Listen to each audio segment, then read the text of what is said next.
This is the District 2 Sports Podcast with your hosts, Gregory, Devin, and Big G, your voice for local sports in Southern Virginia. You can listen to this episode and hundreds of others on Spotify, Apple, or wherever you listen to your podcast. Give us a like and follow us on Facebook, Instagram, and X. Now sit back, relax, and enjoy the show. They're not in my top 12. They're not in my top 12. I told y'all. They're not. Big G got his teams in and they all lost last week. So, how did you get that? I got two teams in and one of them lost. I need to throw one more shout out. I got a shout out to my little guy over there on the left, little Dev. The spreadsheet is back out, and it's back. Oh, you have one for basketball. I got one for basketball. Yes. Really? You're not for Spurs? Okay. Yeah. Oh wow. Whoa, So now man, we're going hot now. It's going hot. For anybody listening tonight, anybody paying attention, if y'all don't know, the mob is in the NFL. Not a fan? Not a fan of the lo-fi? That music was atrocious. That was weak. That did not. That was the first thing I wrote down. As soon as it started, I put, not crazy about this.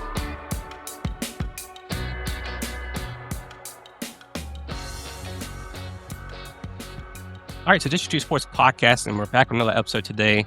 And today we're joined by a familiar face, a guy we had on last year, and we appreciate him coming back on this year. It's the head coach of the William Mary Tribe football team, is Coach Mike London. Coach, how are you doing today?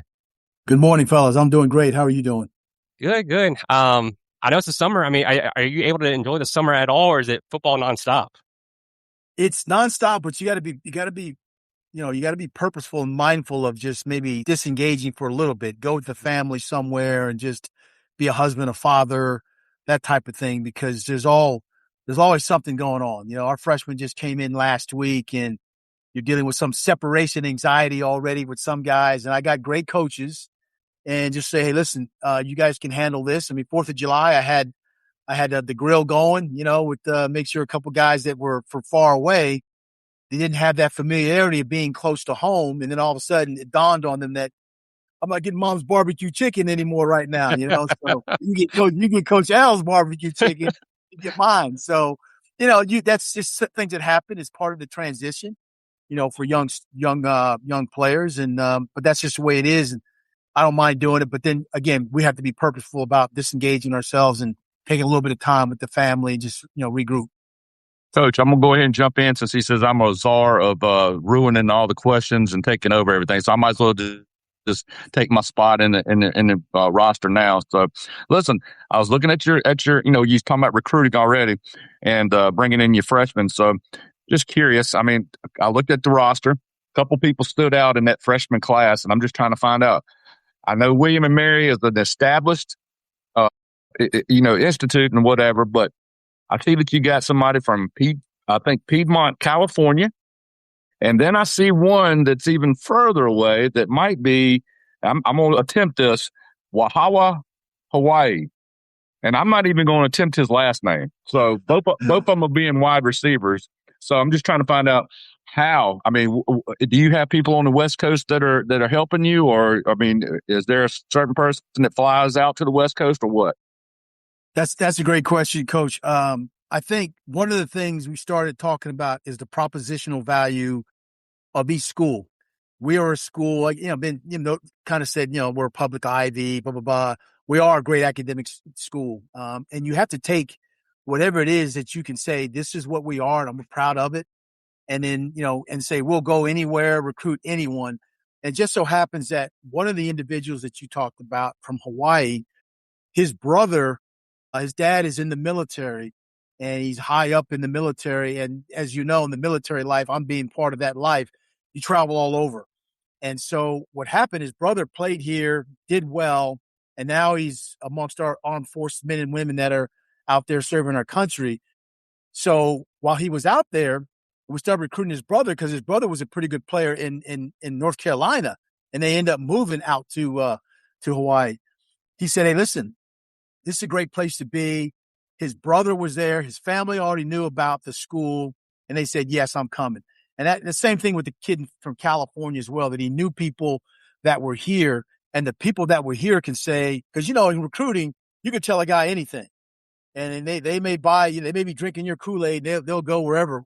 But when you have people that have been here that can talk about the coaches, the philosophy, the mission statement, go to class, show class, treat people with dignity and respect, faith, family, football, all those things, and a staff of coaches that have, I've coached at the highest level and in FBS and all those things, won championships. So what comes out of my mouth matters as a football coach. So if you can find that type of kid and it resonates with what he wants to do, then wherever you're at, we'll come find you and go get you. And so those are two things that resonated and just happened to be one of those things that said, yes, I'm coming, because someone else that's there already said that you guys, what you practice is what you preach, because it's not that way in a lot of places, as you guys know. Coach, and I forgot to remind myself and you, I'm glad we're still attending the same barber school and getting the same guy cutting our hair. I just hide mine so that light won't blind you today. So. Hey, Big Z, I'm sometimes self-administering mine too, though. When you have just a flat razor, it's easy to do all that. I got you. We'll have to share. When we make it out there this year, we're going to have to share barbershop secrets, okay? Absolutely. The only thing is my wife gets on me and says, dude, you got to patch your hair in the back that you didn't see and stuff like that. So, yeah, so she's my eyes too. But, yeah, we got to share techniques, Coach. Well, mine tells me I'm mean when mine starts to grow out, so I have to keep mine close, though. But look, I'm going to hone in on this roster a little bit more. And, the last time we talked, Coach, and I was sitting there talking to you and kind of being, upfront and kind of being honest. And I was thinking, well, maybe the, FCS level is going to be the stepping stone to other institutions as far as, guys making it into the FBS, all that kind of good stuff. And, trying to get to somewhat of a higher level, if you want to call it that. I don't, but, I just, kind of what they're thinking in their minds. But I see on your roster now that it's kind of working the other way as well. So I see that, you got a kid from Syracuse, you got a kid from Tech, you got a kid from Richmond, a guy from JMU, Portland State. So how has that affected you and your staff of coaches and stuff like that? I mean, are you constantly just, picking up the portal and looking, or is that somewhere that's, telephoning into the office there at William & Mary and saying, hey, can I come? Well, Coach, again, that's another great question. Again, it goes back to having a proposition value in terms of what you stand for. This is the best of both world opportunities that we talk about. Academically, 19 of the last 20 years, the federal graduation rate for all public schools is this place. And so when you have that type of family and the value of what parents or players want to seek out, you become you're looking at those things. And then, by the grace of God, having 5 winning seasons in a row right now. So that's the first time in almost 2 decades that's happened. Coach Laycock has done a fantastic job here building the program. He was here when Mike Tomlin and Sean McDermott were players. And so, to be able to also take the mantle with that and just say, listen, William & Mary has done it on the field. And so now you have those things. And so I think we talked about last time, like a guy like Charles Grant, he was drafted by the Raiders, and there was an in-state school that offered him 6 figures to leave here. But what happened, because of the propositional value of the network of what a William & Mary degree would do business-wise, the people that he was connected with, both in the athletic realm, but also in the business, finance, banking industry realm, he was like, man, Coach, this is awesome. So lo and behold, he gets drafted in the 3rd round. He has a chance to perhaps be the starter for the Raiders, this year. And so it can be done. I've had players that have left that said, Coach, I should have stayed, because when I got there, they were paying 9 other guys. And as soon as the first guy, if you're the guy that's not working out for whatever reason, soft tissue injury, whatever it is, then they're bringing in the other guys, and they don't really care about your grandfather, your grandma, whose birth date, all stuff like that. So it goes back to, again, the propositional value of saying you matter. Academics and athletics are always going to be married. You have coaches on the staff that have coached in the NFL, played it. I got guys that have been drafted. And so almost all the scouts for our pro days in the last few years have been here representing the 32 teams. And so when Tomlin, McDermott, and I get it. So neither Mike or Sean are coaching right now, but For Buffalo Bills, they hired Joe Brady. Well, guess where Joe Brady went to school? Joe Brady went to school here. So you have values like that are associated with the best of both worlds pursuing it, a culture of go to class, show class, and the way you treat people matters. Faith, family, football. We talked last time, fellas. I was a police officer. Guy pulled the trigger, didn't go off, had a gun pointed in my face, bone marrow donor, saving my daughter's life. And matter of fact, after we get off this call, the NMDP National Marrow Donor Program and I are going to be meeting with my daughter, talk about how we can take some of these games this year, and also, just talk about the need for bone marrow and blood donations and things like that. So with given the mantle, there's a lot of responsibility. And if you don't like the class and the things like that we're doing right here, they need to go somewhere else. And I get it. We've lost some players, but most of our players have stayed because they get it as well. I can't match $600,000 and all those crazy things like that sometimes because there's people in the families. Hey, we need to look at this. We need to go. And then the kid ends up coming and is like, Coach, I'm sorry. One last example. I'm sorry. You guys this is like halftime and stuff like that. You guys get me going. I had a kid, went to a school up north. They offered him 6 figures. He's one of 5 at his position. He goes up there. Automatically, Uncle Sam's going to take half of that. Mm-hmm. And then his agent is going to take anywhere between 6, 10, 12, and 20%. So you take half of that 100, it's 50. Then you take 20% of the 50, and you might have 25,000, whatever in your pocket and stuff like that. But the issue is you were a starter here and had a chance to play, and get noticed by NFL scouts because they come here. So now, and I was at Boston College for 5 years. It's cold as heck up there, man. So enjoy your winters and things like that, So, but there's good people up, in every area of the country. But it was just getting caught up in that thing like, oh, Coach, money, I can go. And they said I could be a starter, but they got 5 guys just like you. So when you don't work out, they're going to bring somebody else in and say, wait over there. And then you got to decide, am I going to stay or am I going to leave to go someplace else? And so that's a conundrum that's going on right now in college athletics. And again, all we can provide is the value of staying, being here, and wanting to be here. I can't chase guys that don't want to be here, but I will embrace guys that want to come here because they know of the propositional value. Coach, he's already boxing me out. I was just going to follow up on a question. He's trying to mute me, but just I guess probably a curiosity question from myself. Does it help you guys, or does it help your roster, your athletes, to have someone like a McDermott or like a Tomlin that's there? I must have stole his question. That's there in the NFL or, had time in the NFL to, kind of look back and look upon your program? It does, because it also adds value to players seeking the next opportunity. We got, even in the CFL, Michael Pinball Williams played here. He's a general manager in the CFL. We got players playing in the CFL, but it does help when Mike Tomlin, Sean McDermott, Joe Brady, those guys that have played here and now are coaching have a platform that can talk about their engagement and how their experiences were here at William & Mary. And so it's crazy. We're doing a program right now where I'm going to find every William & Mary player or coach has been associated with the NFL. And I think right now, maybe 28 of the 32 teams right now, there's been a William & Mary player that signed a contract or a coach that comes from here.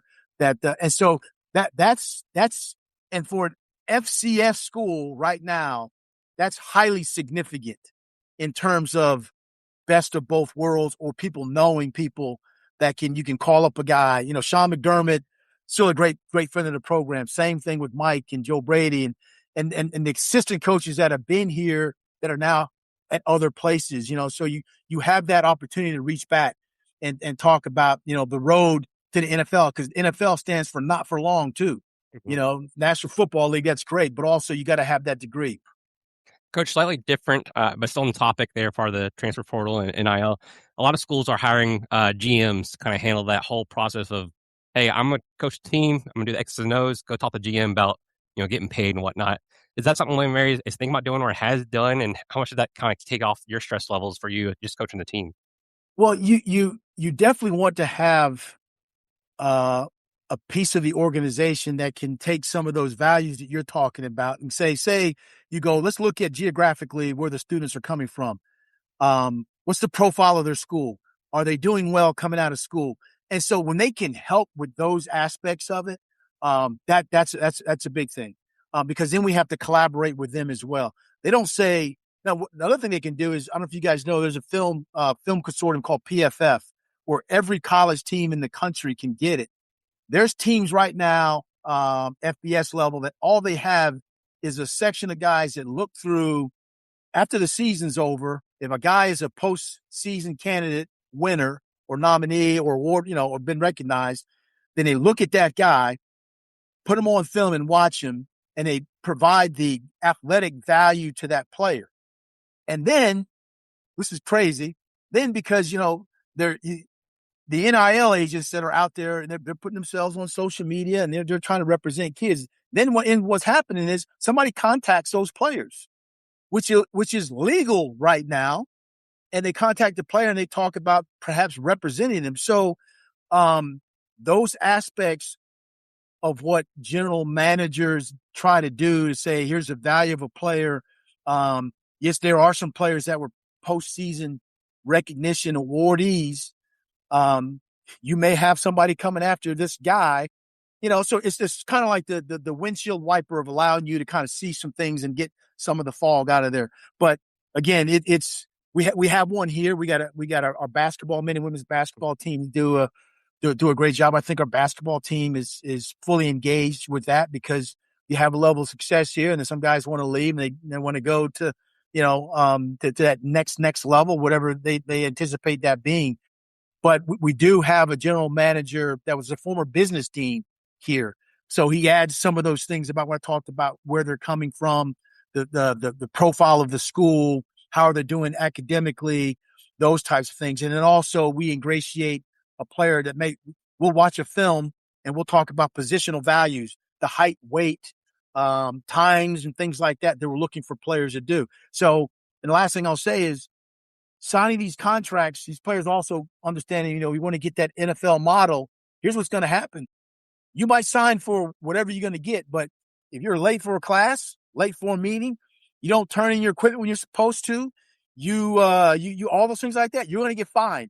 There we go. And they're going to take that money back from you. So it's great signing those contracts, but then there's going to be another aspect of that of somebody watching saying, you're just not going to walk around here like you're God's gift to everybody. There's some ramifications for what you don't do if we're going to try to rev share with you. So it goes on both sides. But like I said, we do have someone. I work with him. Matter of fact, I meet with him next week to talk about where we are and how we can move forward. Gotcha. Coach, I mean, that's just a huge topic. I know we've been talking for 17 minutes now, and it's been all portal talk, but it's just a huge thing that's affecting every level of football. I mean, you see on D3, D2, D1, just all of it. So, but getting to the football aspect, talk about last year.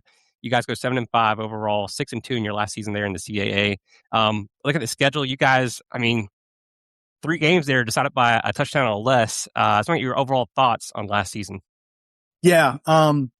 Going into the season, obviously, the goal for us now is we want to win the conference championship. We want to get involved in this, the playoffs for FCS. I mean, that's the value of where we are now. It's not just a building phase. It's taking, the academic challenges that we may or may not have, but I think it is a positive in terms of who wants to come and then pursue opportunities to, for postseason play. One of those games was an FBS school, things like that. And like you said, losing 3 games that close. I think one of the things the previous year, we were one of the leaders in terms of post-snap penalties, dumb stuff. Guy pushes you, you turn around and push him back. Well, unbeknownst to you, you think that nobody's watching you. There's 8 officials out there and the stands out there, and they see you do the second thing. Second man always gets caught. So going into this season, it was taking those penalties, which would extend drives or for the other team, or allow us to we get pushed back because of something we've done. We purposely talked about, listen, turn the other cheek, and when the snap goes, and let's go. When you're down on the pile, you can get in his ear now and say, whatever you want to say about him. But anyway, don't do anything dumb to get penalties. So that was critical. One of the things to turn around. And then those last few games, we gave up a long kickoff return to Villanova, and that started an issue there. You can't do that in close games. Richmond, we had the ball. We're going to stop them. We stop and we get the ball back. A guy did one of those, push you in the face, got caught. We extended their drive. They run the clock out. So those types of things going to the next level of being, I don't want to say this, a college kid being professional when it comes to what you respond to, and what you don't respond to. Because if not, he might have done something to you that wasn't caught, but you reacting in a way is going to hurt the whole team. And so those are the things that we were harping again on, the things that can cause you to lose, but then take some of these really good players that we have back and letting them flourish. Coach, it wasn't all gloom and doom by no means. And I know it was kind of a roller coaster ride as far as the regular season, but, you guys do put it together there at the end of the season and win 3 straight. And I was just going to ask you to speak just a little bit about what I have realized is called the Capital Cup. So if you don't mind speaking upon that, I think you guys played Richmond last year. Yeah, so I have the perspective of having graduated and played there at Richmond, being a head coach there and an assistant coach there. And then coming on the other side, being an assistant coach, because I was an assistant coach here too, and then I'll become the head coach. So that perspective of the Capital Cup, the South's 4th oldest rivalry, and things like that. So playing Richmond and William and Mary playing over the years has been, it's pretty good that we'll still be able to do that, because now we've also joined the Patriot League and still making that perhaps be the last game of the season through the Patriot League officials to allow that to keep going. And, it's bragging rights, it's water cooler rights, it's all those different things like that. They've done a good job. Russ Huesman was on my staff when we won the championship in 2008. Russ has done a great job there for him. And so it's a big deal. And it's one of those things that we recruit a lot of the same kids. And now we were in the Yankee conference before the CAA changed. Now we're in the CAA again, and they left last year, and now we're joining the Patriot League with Villanova. So it will continue to keep going, and that's a pretty neat thing, to have a rivalry game like that that's so close to it. We're 50 minutes from Richmond. I know a lot. I went to school there. I was joking to guys, like when I won the national championship, I was holding the trophy up. And then when I go back there as a William Mary coach, they block my face out. So now people see me holding the trophy up. So I had to win one of my own, here, whatever it is like that. But no, I'm just joking. Now it's a great rivalry. I have a lot of respect for the program. We go back and forth with kids that say yes to us, and then they say yes to them, and then we see each other that last game of the year, home and away. All right, Coach. Get to add gray hairs to you now, okay? So I just joined the Villanova head coaching staff. So I'm looking at your roster this year, and I'm sitting here going, where's their offense going to come from this year? So I'm sitting here looking, and, maybe you want to talk about it, maybe you don't want to, but, look at rushing. You lose 781 yards in a running back. Looks like you lose your second rusher, leading rusher, and your quarterback from last year. I'm not going to mention any names. Then you also lose a quarterback from last year. So, and then looking at your receiving yards, it looks like Blee is possibly your man this year. So I'm just kind of curious, is this going to be 3 yards in a cloud of dust this year and just dump it to the tight end for a first down every time, or what are we doing this year? Nah, Coach, man. Wait a minute. I got that twitch coming back, that nervous time. Everything was good till we started talking. But again, it goes back to, so yes, Tyler Hughes left and went to Wyoming. And what's crazy, my offensive coordinator that was here before with me, Christian Taylor, went to Buffalo. Then guess where Josh Allen is from? He's from Wyoming. So the offensive coordinator position came open there. And so Christian goes there. Well, Tyler Hughes was a freshman when Christian was here, so then trying to find a quarterback. So again, that's where Tyler ended up going. And again, hats off to Christian now being, he was a defensive analyst for the Bills, and now he's an offensive coordinator for Wyoming. But you also have to look for the value of the guy that can run the offense that we run. And so Carter Carroll was here, kid from Massachusetts. But also in the portal, we got Winston Watkins, who was at Townsend. 6'5", can throw it, can run it. So we got two guys that can run this offense really, really well. Now, how do you build? Like, again, I sign more high school kids because I still believe in bringing that foundation, the Boys and Girls Club and the family and the pastor and all those people like that. And the kid can sit down and he can see them in the stands and all this. I believe in that. But we're going to also go after some transfer portal guys that can help the immediate fix. Well, so that being said, Big G, you mentioned that the tight end position is really, really good for us. We got Sean McElwain, a captain who was an all CAA performer. Jackson Blee, same thing, fast, athletic. So our tight end position should be pretty good, but also the running backs that we added. We got running backs of the transfer running back from Hampton University. He is dynamic. He's really, really good. He was one of their top rushers. And we also got from the transfer portal a running back from University of Richmond that came. So the relationship that Winston had being at Richmond and knowing this kid, he's really, really good. He's really, really good. So you add a quarterback who was here in spring practice, competing with Carter Carroll, who's one of our guys as well. High levels of execution from both of them. You add two running backs that played in other schools but have demonstrated performance. And then our wide receiver position, we lost a couple of guys. We went out and got a guy named Jaden Ferguson. He is from a transfer from Lehigh. He's also a track guy. He can put it up and put it down. So you try to go portal route to address those things, Coach, you were talking about that we have issues about, and we feel pretty good about those guys. The transfer portal offensive lineman, Price Roberts, from Portland State. His dad is Ray Roberts. Ray Roberts played at UVA. Ray Roberts was on my staff when I was there. Ray Roberts is a Hall of Famer for the Seattle Seahawks. And so the kicker, is a transfer portal kicker from James Madison. I'm looking out my window. He's kicking like 55-yarders and things like that. So you try to add to what we already have. We signed, there's 28 incoming new guys. And so you try to acclimate them into this is what we need to do. Now for the 5-for-5 now, everybody's playing. If you can play 1 rep, 5 reps, 8 reps, then everybody's playing. And we're going to try to fit that in terms of how we go about doing things offensively, defensively, and special teams wise. But I feel good about having those guys who went through spring practice. A quarterback position can be as good as it's been since we've been here.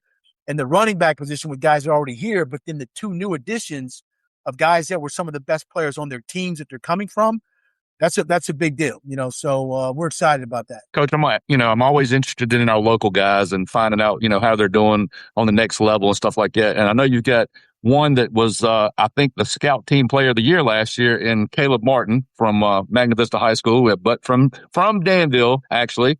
And then you just picked up a new one. And what we think is a fabulous family, Antonio Matos, DB from Danville, George Washington High School. And let me just tell you something, and I know you've met the family and talked to the Matoses, but Mr. Matos joins our podcast live every week, and he is just phenomenal. He adds stuff to it. And, if we wanted to go to dinner, or if we wanted to invite him over for Thanksgiving or vice versa, I feel like we could all do it together. And it's just been that way. And we just met them, just this past winter. So it's just awesome. But I just wanted to find out just how Caleb and Antonio may fit into your scheme at some point in time.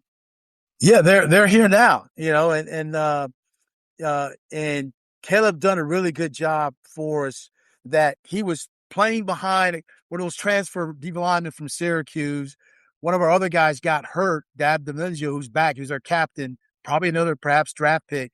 Played in some games, but just like, Coach, what can I do to help the team? That's the kind of mentality he has. And the other young man, the same way. They're out here running stadium steps and things like that. And I watched to see who's going to break down the huddle. And I told a strength guy, don't call a name out. Say, hey, listen, man, somebody break us down. And so he's one of those guys that'll walk up to the front. Some guys don't want to do that. They want to, I just got here. I'm a freshman. They don't want to do that. But then you give them opportunities to let their leadership skills and abilities show to a certain extent. And he's one of those guys that will do that. And so the family is phenomenal. But then, Coach, like you said, look at the type of kids that are saying yes, that want to come here. It's all, and Caleb's doing great in school. All those things are really that propositional value that I talked about, finding the right kind of kid that wants to be here and flourish. And then we coach them up and things like that and say, it's okay to adopt this culture. School is cool. School is cool. We spell cat C-A-T, not K-A-T, So, and that's just the way it is. I mean, again, I'm not knocking any other, I haven't named any schools or anything like that, but you got to find out what your value is and what you're going to bring and show, and then embrace it, because you can't keep playing. One of the best players, one of the guys runs a 4.3, but he's got a 2.3 GPA that's not going to help him when he gets here. So we got to be honest about that and say, okay, this guy could do, and that's where our general manager also can help from those standpoints. Coach, for fans who might not know, is there any difference in style of play or just the athlete in general going from the CAA to the Patriot League? Or is there, what can you say about the Patriot League for people to be more comfortable or just knowing what's going on there? Yeah, that's a great question, because I knew I had a football alum Zoom meeting, and initially when all this was being talked about, it's like, oh man, Coach, the Patriot League, why? Blah, blah, blah. And so recently, what's come out again, it goes back to the value of the program, teams that have done well, and so I don't know if you guys, I'll send it to you, but there's an FCS thing that just came out. Oh, wow. And it talks about where there's 14 leagues in FCS football. Well, the Patriot League is now number 6 and rising. The CAA is number 8. And I know they just added another team, Mercyhurst or something. And again, there's no disparaging comments I have about the CAA. But when you talk about, now Richmond has left, gone to the Patriot League. Villanova has left, gone to the Patriot League. So I've been a part of the national championship and playoff run at Richmond, even here in 22 at William and Mary. Villanova's they've been good, for a long time as well. So the value of the league, the Patriot League, has gone up. It's got the MVFC, Big Sky, UAC, Ivy League. The Ivy League is 4th right now. They only got 8 teams. But again, the value of those teams that are moving up, they don't play FBS teams, and they play themselves. So again, there'll be some adjustment to that, but the SoCon, and like I said, Patriot League and Southland, CAA, OVC, MEAC, SWAC, and it goes all the way down to the independents. So if you can take that and talk about, again, the prestige of the school academically, we're in the right place. We're in the right place with like-minded, schools, same mission statements, and embrace it. And let's go. So our thing now is to go play well, become a playoff contender, and put yourself in the conversation of trying to play, that last game, which I've been very blessed to have been able to do, being at UR. So I'm really good about the conference. Our football alum are like, they get it now, because you got to take time to explain that, the shifting of the leagues and the alignment and the values that the different conferences want to have. And so we're that's where we're at, and very, very, very excited to be a part of it. Coach, does that open up more doors as far as recruiting goes? Patriot League versus the CAA. Are you seeing any difference there at all? I mean, I know that the Patriot League is more northern. I know the CAA had some teams up there in the north too, but does it open up more doors for recruiting at all? I know you guys are actively known around the U.S. Does that help at all?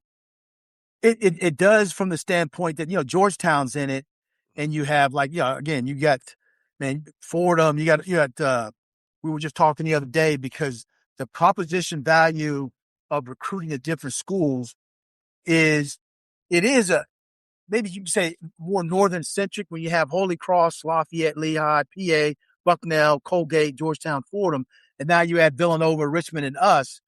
The recruiting areas now that are primary up there are PA, New Jersey, New York, Massachusetts, Maryland, that DMV area where we've been pretty good at, Massachusetts with the private schools, and then Virginia. Virginia is growing because now the Patriot League schools know that Villanova, Richmond especially, and then us, we're from Virginia. So you want to get some Virginia kids so they can go up to their places. So I think that it's going to change the idea of some some of us or some schools are looking like how far do you draw the parameter in terms of where you'll go. But as Big G just said, we'll go anywhere. Hawaii, California, we'll go anywhere because the name is synonymous with academic excellence. And so there are a lot of really good programs, high schools all over the country. And so we're going to look at our recruiting again. And we've done a fantastic job of recruiting the in-state kids. I mean, one of the best, 75%, a lot of those 75 kids on our roster are from the state of Virginia. And so when we do go out of state, we got to get that guy that's a difference maker. But because other people from his area, from his school, are coming down this way too. So the principal, the secretary, the lunch counter person, they're all talking William and Mary, and they know that because other students are coming down as well.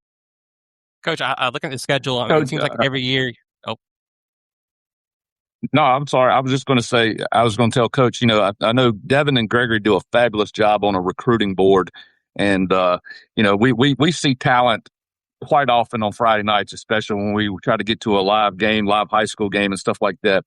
I just want to ask you personally, or I guess it's on the William and Mary program, what is the person, I won't say athlete, what type of person are you looking for to attend or to play football at William and Mary? Wow. Hold on one second. I'm going to grab my big board on that one, Big G. Like I got it blown up in like it's like a steroid version. oh, That's awesome. Okay. So does he have high character? Does he love football? Okay. Is he a competitor? Will he help us win a championship? Because those things, it might not talk about the skill set of one or the other, but I want a guy to be a competitor knowing, listen, dude, you got to do well in the classroom in order to play. Can he help us win a championship? Is he going to be where he's supposed to be, when he's supposed to be there, the way he's supposed to be there, all those things? Does he have high character? All right. There's an honor code around here. Do you do dumb stuff and put yourself in a situation where now, you can't go to class because you got caught for cheating or something like that? So those are things that we can't follow guys around and do, but those are things we can talk about the value and the culture of the program. And if a guy has those, high character will say, hey, listen, I got 4 daughters. Treat women with dignity and respect. It's okay to open and close a door. Watch who you retweet and what you tweet. It's okay to have those things as parameters because some kids don't. Some parents allow their kids to do whatever they want to do. And it's like, so I'm just trying to be a guided part of just another type of young man in a culture that we're looking for.